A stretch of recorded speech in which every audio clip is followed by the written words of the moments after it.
This week, I took two amazing trades on EURUSD, and I believe there is so much to learn from them. When it comes to the correlation between the DXY and EURUSD, when it comes to figuring out your daily bias, figuring out where the market can potentially go next, and also a mistake that I did today on the trade, going break even. When to go break even, when not to go break even. If you're looking forward to learn a lot, and if you want to discuss those topics, stay with me and let's jump into the charts.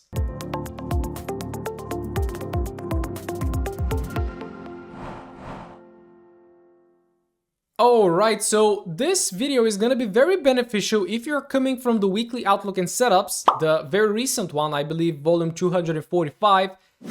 It's gonna be great because there you're gonna see pretty much my thought process before this week opened, and right now we're gonna see how it has developed so far. So I just very quickly want to populate with the analysis that I did this Saturday, and just very quickly to walk you through the overall top-down analysis. We know that on the monthly time frame we had this very nice bearish push. We had this very nice bearish imbalance. The market tapped. It tried to push lower. It failed. So then to me, on the very macro side, this is potentially where I do believe the market is going next. But then on the more, I would say it's not really micro, but then if you really zoom in to have a look on a candle by candle basis, what you're going to see here is that we have this previous monthly low that the market actually took out. And right now it started to rally very nicely into the highs, which then immediately makes this, that is the monthly swing high, as my potential liquidity target. So we can see that even just by looking at the monthly time frame, I am bullish on the dollar, which actually gives us a very big edge, knowing where the market is going on the monthly. Now, however, this depends on your trading style. If you are a scalper, you don't necessarily need to know where the monthly is going, because if you're trading like the 1 minute together with the 15 and maybe even the hourly, it's not going to make a very big difference, all right? But if you really want to trade with the higher time frame intentions, then definitely work your way around all the bigger time frames. Now, on the weekly time frame, we start getting a lot more information. Here, this is that previous monthly low. It got very nicely taken, and if you just look at the candle anatomy right now, we had this candle here, a very nice pin bar, if you like to call it. It printed a very massive wick and then a very nice bullish body. The next candle very nicely follows through, the next candle as well. And here is where we actually printed that very first weekly bullish imbalance. Now, if you look to the left, like from this high to this low, do we have any bearish imbalances? Not really. So what does that mean is that the bearish push was actually weak. Now, if I go on the daily, they're very likely going to be daily bearish imbalances. But if I just look on the weekly, that gives me a lot of conviction that the bias is also bullish here. Now, if you check out Saturday's video, we marked up this weekly bullish imbalance, but then I said, well, this week here opened, it massively pushed down, right? Oops, let me grab that again. The week opened, it massively pushed down, and then it massively pushed up, right? And then it returned just like that. And then here is where the new week opens. So currently I'm illustrating this candle. So it does not make a lot of sense for the market to do something like this, right? And then to potentially do something like that. I did expect for the market to potentially continue going higher without pulling back into that weekly bullish imbalance. And then I told you, all right, well, let's drop one time frame lower. On the daily time frame, we had this beautiful daily imbalance. Now, of course, the market did take daily liquidity, and here is our first lesson on potential bias and where the market can be going next. Whatever liquidity point it's taken based on the time frame, so for example, a daily liquidity point is taken, it will usually like to rebalance, or it will usually pull back on that same time frame. So in that case, we took out this daily liquidity, right? And the market pulled back into a daily imbalance. So if you, in this case, if you took out this daily liquidity and if you try to trade from this fall imbalance, not very high probability. And this is the next thing that I told you on the weekly outlook. Well, guess what? The market can continue higher. I am bullish bias. The next question is, all right, so where is it actually going to continue higher from, right? We have this hourly zone. Let's see if it holds. And then we have this daily zone. And if those two fail, then of course, we're going to look for the weekly. The hourly zone on Monday just automatically failed, and we just straight jumped into the daily, okay? But of course, I always look at details. We had this 4 hourly zone here, That is a resistance to the left. We also have together with this buy to sell. This is a very strong supply area, order block, whatever you like to call it. And this is pretty much where the market stopped on Tuesday. Today, Wednesday, already formed the bullishness here with this hourly bullish imbalance, right? And pretty much today on Wednesday is when we had this very nice rally. So I started by covering the DXY and not immediately the trades that I took, because this is essentially what gave me the overall bias for the week. I was super bullish on the DXY, so I just focused on shorting EU and shorting GU. That's what I focused on, right?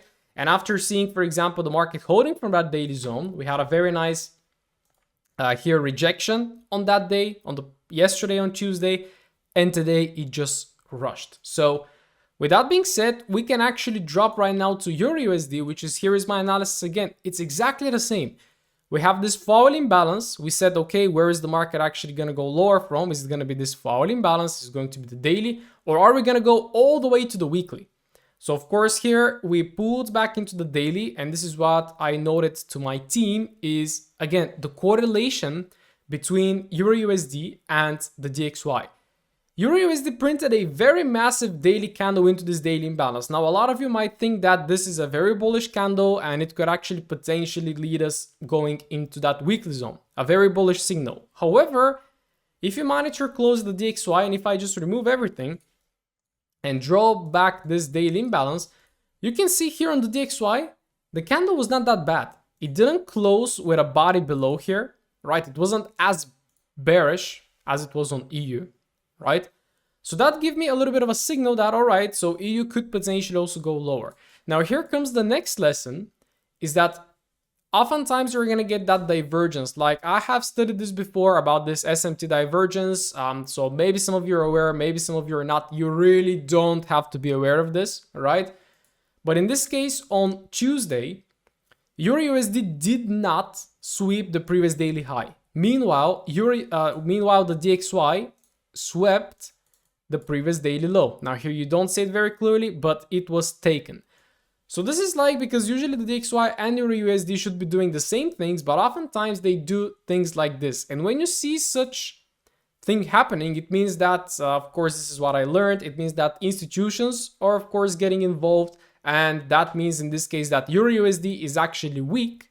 It failed to push hard to take out the previous daily high. So it's weak and it could potentially push lower. So that was another confluence for me. But again, I then started dropping down to the 4-hourly time frame. So we came in very strongly into that daily zone.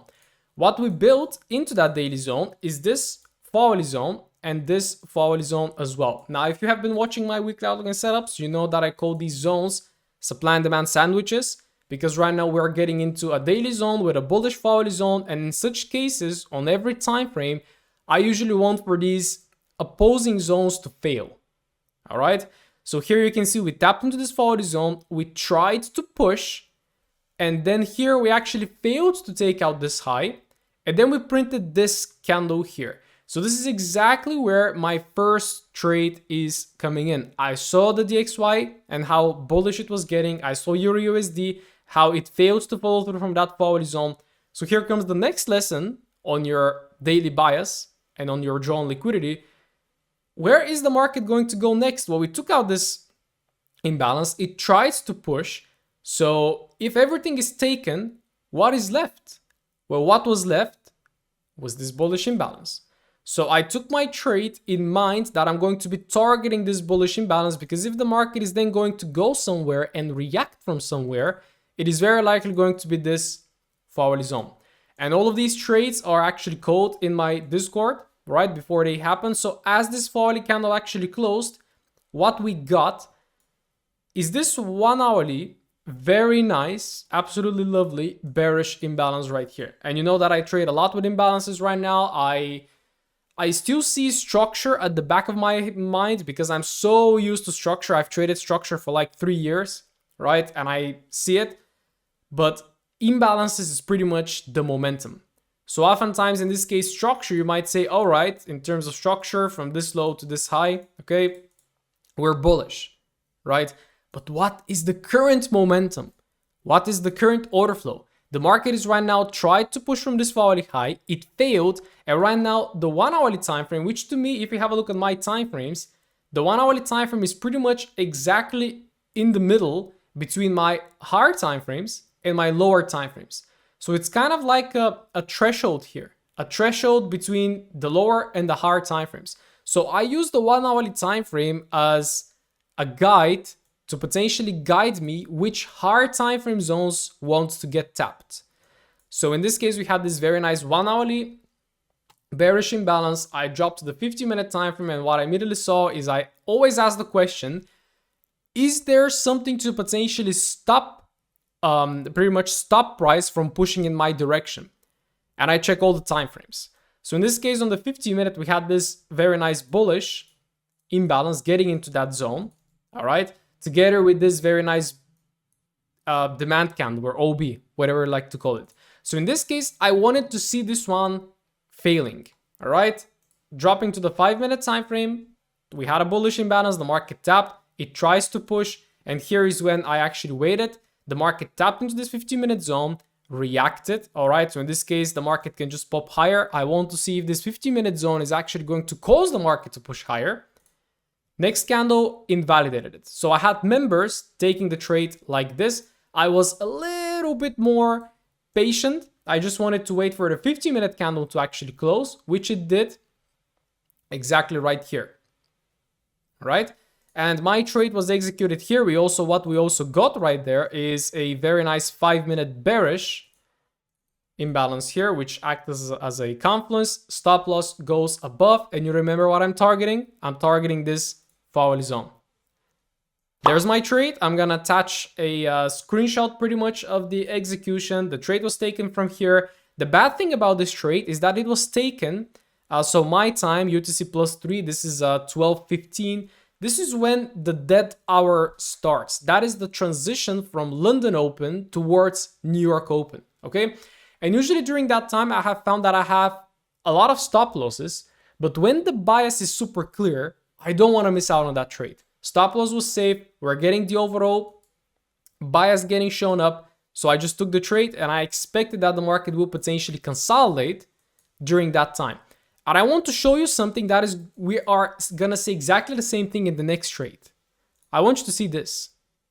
Okay. This very sharp bullish push. And then I want you to see this. This very nice and smooth flush. Okay. So in this case, I didn't go break even, which is going to very nicely take us into the next trade that I took today. Okay, but that was the trade. That is my first trade since 22 days. Very good testimony of my patience, but I was away last week, but there was nothing to trade. And then on the previous weeks, I didn't get any trades. But when you have a week like this, when everything is clear, this is when you just have to focus, zone in, and take your setups like there's no tomorrow, right?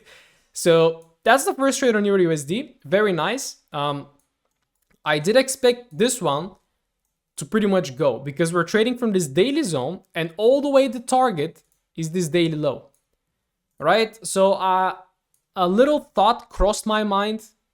We can hold this trade, but immediately when you think like this, bad habits. Because when you think you can hold that trade, you're going to get greedy, you're going to hold it for 10 hours, and then you're going to get a break even.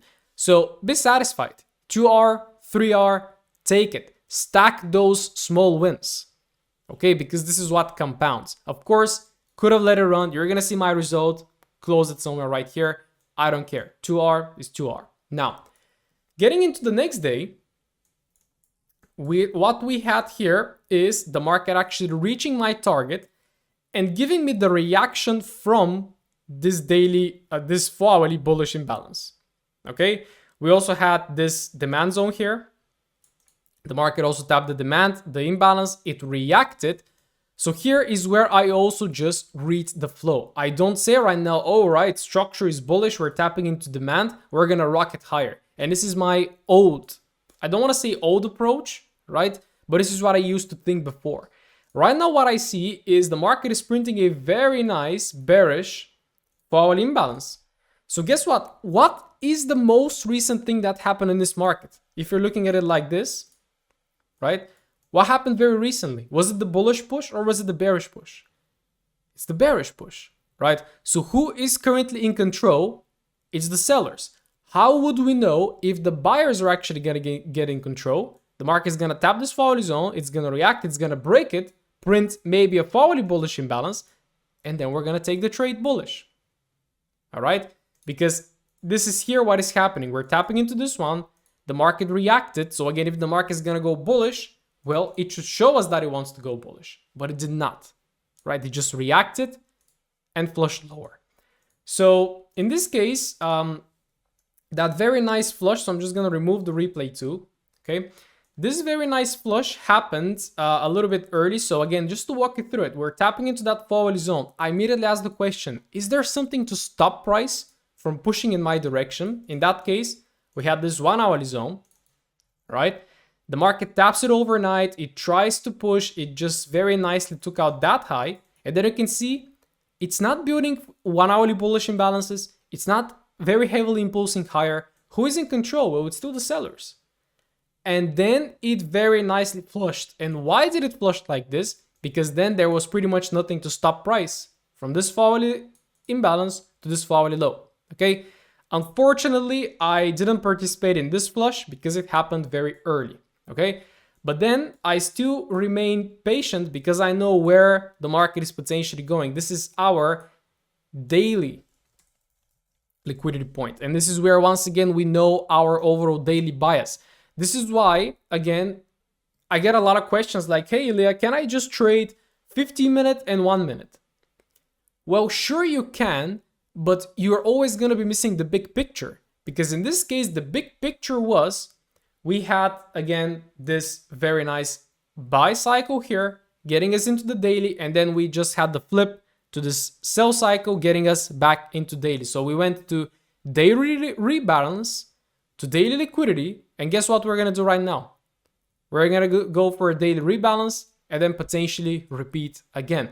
So if you're not aware of those very big waves, because the market moves in waves, just like every person operates, we have that equilibrium, right? And here is happy, here is sad, right? It always operates like this. We always oscillate between two extremes, and the market is always going to oscillate between like overextension, down and up and down and up, right? So you have to know on which side of that curve you're located. All right. So here we had today this very nice 1 hourly bearish imbalance. So again, you can see I'm listening to the flow of the market. It's going down. I don't want to long it. It's going down. Okay. And this is where I'm taking my second trade of the week. Now, once again, I did ask the question, all right, is there something to potentially stop price from pushing lower? Well, yes, there was. There's that 15-minute zone. All right. So I actually took 2 trades on this one. I took a premature trade exactly from here. Now, again, my stop loss was it 5.5 or 5 or something like this? I'm again going to share the entries. You can see like, just for proof, like again, it doesn't matter as much. So I took that trade. And then as I saw the market, this was almost got to stop loss. So I was quite lucky I survived this one. All right. We see that this 50 minutes tries to push up. All right. But it didn't. And then what we started seeing is, again, if you just solely read structure together with the imbalances, we have this 5 minute, it taps, it tries to push, and it fails. And what happens at the same time is we're actually right now starting to impulse lower. So my second trade, I took a second trade on this one because I was so convicted. My second trade was taken from here and take profit 2R once again. And I was overall targeting, there was another thing that I was targeting. It was a daily, yeah, I guess I was targeting this one, or was it on the forward? Just give me a second. Yeah, I was also targeting this guy, which was a little bit closer to this major one. So I had like the targets in my mind. All right. And look what happens here. So this trade that I took was half risk. This trade here was full risk. Okay. And so I had a little bit more exposure than I usually have because I risked 1% on my account. Here I risked 0.50 and here I risked 1. So I had 1.5% exposure on that trade. This here hit 3R almost. And this here didn't hit 2R. So exactly this liquidity point, I had even above 2% profit collectively, right? But I told myself, all right, I'm just gonna hold my horses and I'm not gonna take it. And then look what happens. This thing happens. And guess what I did? Is I got scared. I got a little bit, because again, maybe the mistake was that I was a little bit overexposed, so I didn't really want to risk this one going to stop loss and then losing a slightly bigger portion of what I'm supposed to lose. And then look what happens. And I want to take you exactly to the previous trade, which was this guy. It's in a very minuscule fashion, but if you also look at the time, like around 13 o'clock, here it was a little bit late, but this is exactly the same pattern. And why is this happening? Well, this is pretty much a liquidity recharging mechanism that the market usually does around the volatile times to stop out dump traders like me who went break even. Now here comes the next lesson. So this trade, guys, was to me was a break even. It was very painful, right? It was very painful because I actually had a very good profit resting here, right? So this again was sitting around, it was half risk, so it was sitting around 1%, and this one was sitting around 1.5, I think. So that was 2.5 profit, and I usually target 2. But maybe again, as I told you, got greedy, maybe, or I just said, all right, I didn't take it manually down here because I had a set TP here. And then look what the market does. If I just go to the 1 hourly time frame, here comes the next lesson, which is on break-even management. We have this 1 hourly bearish imbalance together with this 1 hourly supply zone. This is very nice. I really like these kind of zones where we have a bullish candle, just one candle, and then it just drops, right? In this case, we had, for example, 2. It's also okay, all right? But this is a very strong area that the market can potentially react from. Yet, I went break even, and I pretty much knew at the back of my mind that the market can make a dirty little trick like this. To push very nicely like that, look at that big empty space, that 50-minute imbalance, 1 hourly imbalance, 1 hourly supply candle, stop me out at break even, and then it just flushed. Okay, now I did have some members entering this trade, and this one also hit 2R. So some of my guys managed to take back the break even. I personally did not because I stay disciplined. This to me did look like right now I'm starting to not revenge trade, but I'm starting to force it. Okay, I shouldn't have gone break even in the first place because again, guys, like break even, it's a very fine line. Is it actually helping you or is it actually destroying you? You really have to look at your data, and out of all the break evens you're taking, how many of them did later result in take profits and how many of them did result in stop losses? So is break even actually helping you? My data shows that break even doesn't really help me because what I'm usually I'm very patient, I'm very picky with my setups, and the setups I take, I've spotted that they usually tend to go to take profit. But if they don't go, they're gonna do something like this. They're gonna come to stop me out and then they're gonna run. I have so many examples of this. And many times I have told myself, don't go break even. Just, you have taken the trade, you have decided to take the risk, right? So just bloody accept the risk and let it be a take profit or a stop loss. Because a break even that later hits take profit hurts a lot more than a stop loss. At least that's what I think. All right? So those are pretty much my 2 trades on EURUSD. Lovely short here, lovely short here. That was a break even, that was a win. And there was also a very nice short opportunity today on GBP/USD. Again, you can see here as well, the weekly outlook and setups analysis, daily imbalance, daily OB, tapping in, going down towards this daily. Wow, this one actually played out to perfection. We had, of course, here tapping into the daily zone. We came to react from this very tiny 4-hourly zone, reacted, then we broke that reaction, and then pretty much today, as I was doing my morning analysis, I told my guys, we are going to be targeting this 4-hourly imbalance, but the market just ended up rushing. And of course, if you have a look here, we have this 1 hourly to enter from, we have this 1 hourly to enter from, and we even got quite a few 15-minute zones to be entering from. So beautiful shorts today on GBP/USD. that you can explore. All right. So that's my performance so far this week. I'm very happy with it. I reflected a lot. I also really reflected on that pattern. So again, make sure to know at what time you're trading and make sure to know at what time such manipulations occur, because they do happen every day. Like every day at such a specific time, there is going to be some sort of a pullback somewhere. Now it really depends. For example, in this case, we took liquidity. So the market wanted to rebalance and it did it very fast, because if you see these candles live, you get very scared.